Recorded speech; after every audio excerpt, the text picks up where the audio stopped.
Marc, chapitre 6, versets 30 à 56. Les apôtres se rassemblèrent autour de Jésus et lui racontèrent tout ce qu'ils avaient fait et tout ce qu'ils avaient enseigné. Jésus leur dit : « Venez à l'écart dans un endroit désert et reposez-vous un peu. » En effet, il y avait beaucoup de monde qui allait et venait, et ils n'avaient même pas le temps de manger. Ils partirent donc dans une barque pour aller à l'écart dans un endroit désert. Beaucoup de gens les virent s'en aller et le reconnurent. Et de toutes les villes, on accourut à pied et on les devança à l'endroit où ils se rendaient. Quand il sortit de la barque, Jésus vit une grande foule et fut rempli de compassion pour eux, parce qu'ils étaient comme des brebis qui n'ont pas de berger, et il se mit à leur enseigner beaucoup de choses. Comme l'heure était déjà bien tardive, ses disciples s'approchèrent de lui et dirent : « Cet endroit est désert, et il est déjà tard. Renvoie-les, afin qu'ils aillent dans les campagnes et dans les villages des environs pour s'acheter du pain, car ils n'ont rien à manger. » Jésus leur répondit : « Donnez-leur vous-même à manger. » Mais ils lui dirent : « Faut-il aller acheter des pains pour 200 pièces d'argent et leur donner à manger ?» Il leur dit : « Combien de pains avez-vous ? » Allez voir.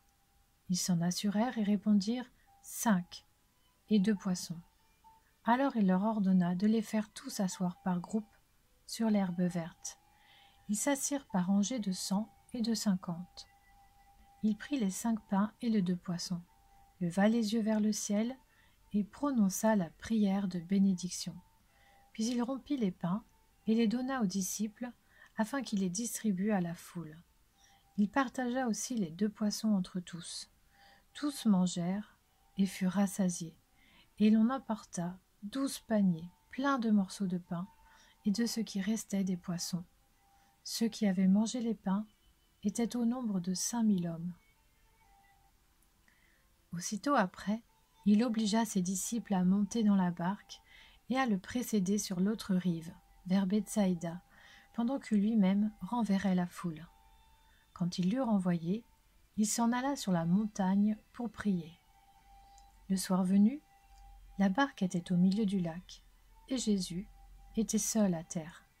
Il vit qu'ils avaient beaucoup de peine à ramer, car le vent leur était contraire. Vers la fin de la nuit, il alla vers eux en marchant sur le lac, et il voulait les dépasser. Quand ils le virent marcher sur le lac, ils crurent que c'était un fantôme, et ils poussèrent des cris, car ils le voyaient tous, et ils étaient affolés. Jésus leur parla aussitôt et leur dit : « Rassurez-vous, c'est moi, n'ayez pas peur. » Puis il monta près d'eux dans la barque, et le vent tomba.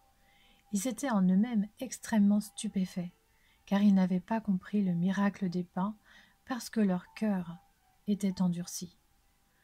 Après avoir traversé le lac, ils arrivèrent dans la région de Génézareth et y abordèrent. Dès qu'ils furent sortis de la barque, les gens reconnurent Jésus et parcoururent tous les environs. Ils se mirent à apporter les malades sur des brancards, là où ils apprenaient sa présence. Partout où il arrivait, dans les villages, dans les villes ou dans les campagnes, on mettait les malades sur les places publiques et on le suppliait de leur permettre seulement de toucher le bord de son vêtement. Tous ceux qui le touchaient étaient guéris.